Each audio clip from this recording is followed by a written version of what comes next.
Assalamualaikum warahmatullahi wabarakatuh. Perkenalkan, nama saya Fahri Arafah bersama rekan saya Muhammad Efrani Fari.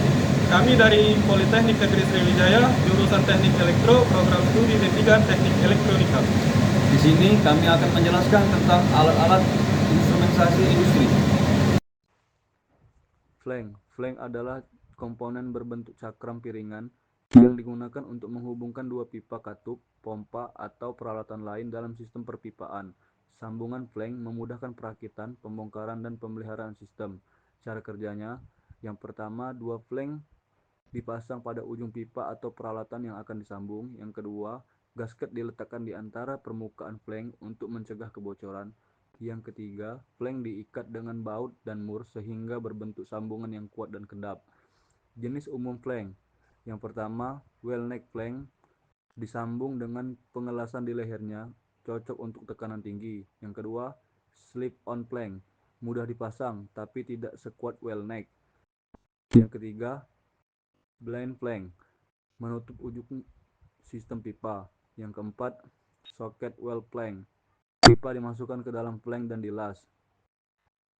Yang kelima, flat joint flank, digunakan dengan stub end, bisa diputar. Grating plate. Grating plate adalah plat kisi-kisi berbentuk grid pola siang yang biasa digunakan sebagai lantai penutup saluran tangga atau platform kerja di area industri. Terbuat dari baja, aluminium, atau fiberglass. Grating dirancang untuk kuat menahan beban sekaligus memungkinkan ventilasi dan drainase. Cara kerja atau fungsi. Yang pertama, grating plate dipasang di tempat yang memerlukan permukaan kuat tetapi tetap terbuka, seperti di atas saluran pembuangan, lantai pabrik, atau jembatan perawatan.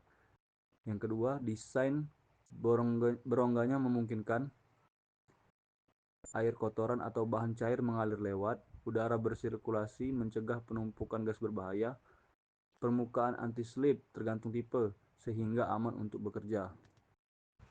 Hoist. Hoist adalah alat mekanis yang digunakan untuk mengangkat dan menurunkan beban berat secara vertikal. Hoist biasanya menjadi bagian dari sistem crane seperti overhead crane, tetapi juga bisa digunakan secara mandiri dengan penggantung tetap atau rel. Cara kerjanya ada 3. Yang pertama, hoist bekerja dengan motor listrik, udara, atau manual yang memutar drum atau roda gigi. Yang kedua, tali kawat atau rantai melilit drum tersebut untuk menaikkan atau menurunkan beban yang tergantung pada hook. Yang ketiga, dilengkapi dengan rem otomatis dan pembatas beban, limit switch untuk keselamatan. Jenis hoist berdasarkan penggeraknya ada 3 juga. Yang pertama, electric hoist, menggunakan motor listrik umum di industri. Yang kedua, manual hoist, chain block, menggunakan tenaga manusia untuk beban ringan. Yang ketiga, pneumatic hoist, digerakkan oleh udara tekan, cocok untuk lingkungan berbahaya. Check valve. Check valve katup satu arah adalah jenis katup yang hanya memungkinkan aliran fluida, cair atau gas dalam satu arah saja. Fungsinya adalah untuk mencegah aliran balik yang bisa merusak sistem atau mengganggu proses. Cara kerjanya, yang pertama, saat fluida mengalir ke arah yang benar, tekanan akan mendorong cakram atau bola di dalam valve terbuka, memungkinkan aliran lewat. Yang kedua, jika aliran mencoba berbalik arah, tekanan balik akan menutup katup secara otomatis, biasanya dengan bantuan gravitasi atau pegas. Jenis umum check valve. Yang pertama, swing check valve. Yang kedua, lip check valve. Yang ketiga, ball check valve. Yang keempat, diaphragm check valve.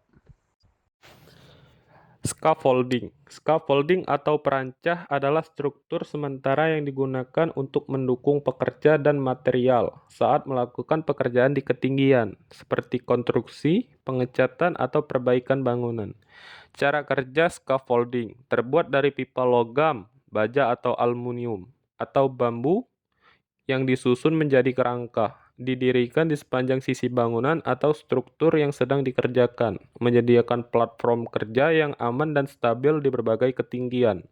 Dapat dipasang secara modular dan dibongkar ulang setelah pekerjaan selesai. Jenis umum scaffolding. Tube and coupler scaffolding. Fleksibel, dibangun dari pipa dan pengikat. Frame scaffolding. Bentuk standar, mudah dipasang, umum di proyek bangunan.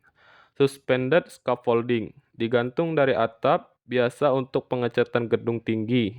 Mobile scaffolding, memiliki roda, bisa dipindah-pindahkan. Overhead cranes. Overhead cranes adalah alat angkat dan angkut yang digunakan di dalam bangunan industri, seperti pabrik atau gudang, untuk mengangkat, memindahkan, dan menurunkan beban berat secara horizontal dan vertikal. Cranes ini berjalan di atas rel atau girder, yang dipasang di langit-langit atau struktur atas bangunan.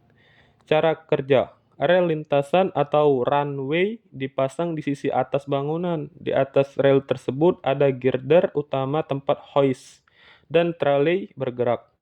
Operator mengendalikan cranes melalui panel kontrol, remote, atau kabin. Saat dioperasikan, tralei bergerak ke kiri atau ke kanan arah X. Hoist menaikkan atau menurunkan beban arah Z.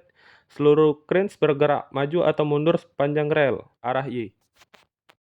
Pressure transmitter. Pressure transmitter adalah alat instrumentasi yang digunakan untuk mengukur tekanan fluida, cair, atau gas, dan mengubahnya menjadi sinyal listrik yang bisa dibaca dan dianalisis oleh sistem kontrol seperti DCS atau PLC. Cara kerja pressure transmitter. Sensor tekanan di dalam transmitter mendeteksi tekanan dari fluida proses. Tekanan ini dikonversi menjadi sinyal analog, umumnya 4-20 mA, atau digital misalnya Hertz Field Bus. Sinyal tersebut dikirim ke sistem monitoring atau kontrol untuk keperluan pemantauan pengendalian proses atau alarm. Jenis tekanan yang bisa diukur: tekanan absolut dibandingkan dengan vakum mutlak, tekanan gauge relatif dibandingkan dengan tekanan atmosfer, tekanan diferensial, perbedaan antara dua titik tekanan. Control valve. Control valve adalah katup yang digunakan untuk mengatur aliran fluida, gas, uap, atau cairan dalam sistem, baik dari segi volume, tekanan, suhu, maupun arah aliran. Katup ini dikendalikan secara otomatis oleh sinyal dari sistem kontrol, seperti PLC atau DCS. Cara kerja: kontrol valve menerima sinyal kontrol, pneumatik, elektrik, atau hidrolik dari controller. Sinyal tersebut mengatur posisi aktuator yang membuka atau menutup valve secara parsial atau penuh, tergantung kebutuhan. Dengan membuka atau menutup aliran, kontrol valve menjaga parameter proses seperti tekanan atau suhu dalam rentang yang diinginkan. Komponen utama: valve body, rumah katup tempat aliran terjadi. Aktuator, penggerak yang membuka atau menutup katup, bisa elektrik, pneumatik, atau hidrolik. Positioner, alat bantu untuk menyesuaikan posisi valve dengan sinyal kontrol. Jenis umum kontrol valve: global valve, presisi tinggi, umum untuk kontrol presisi. Ball valve, cocok untuk kontrol cepat dan on-off. Butterfly valve, ringan dan cepat, cocok untuk aliran besar.